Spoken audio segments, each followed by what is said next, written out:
All right, today, yeah, you are whistling. Today on Bird Talk, we are learning about the Congo African Gray. This is one of the most popular pets when it comes to parrots in the world.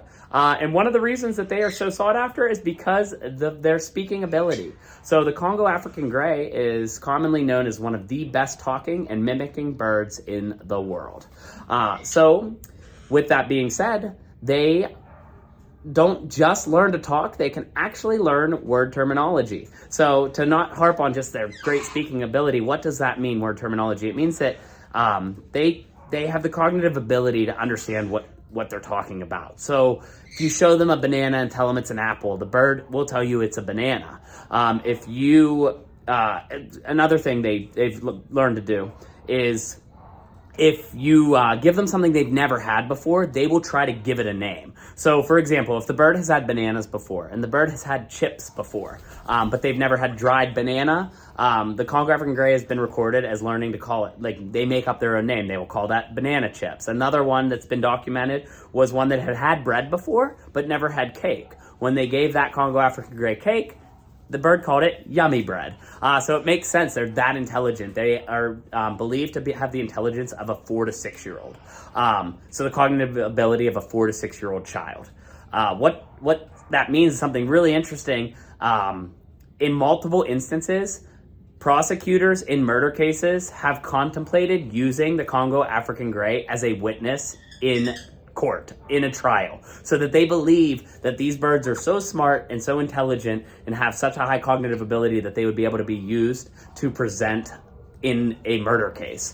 It didn't happen, but the fact that people contemplated it shows you that people believe that these birds are that smart.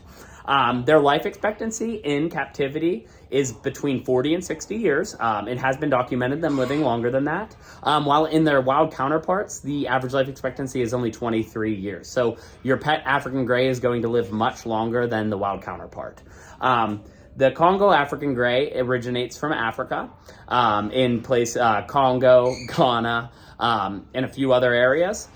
Their population is declining and they are protected. They're listed as endangered. It is widely disputed how many are left in the wild. I mean, it's funny because you look on Wikipedia and it says anywhere from 500,000 to 13 million. So we can't really take that stat and use it.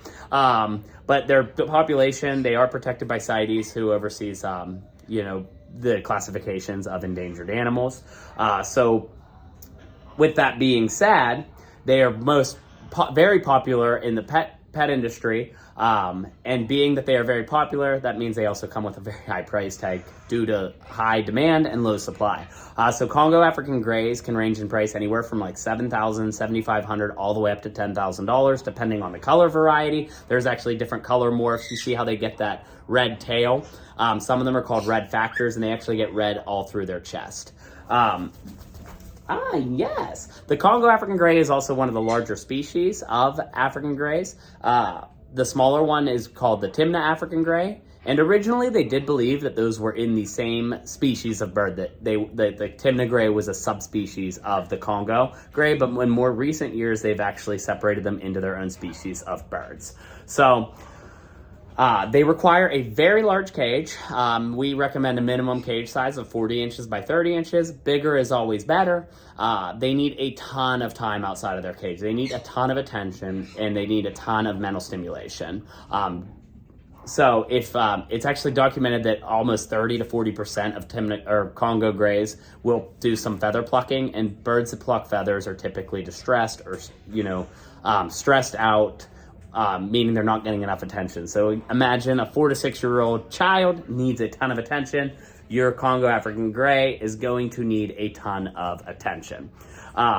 So lots of toys, a lot. They need challenge. They need to be presented with challenges. Very trainable birds because of their high intelligence level.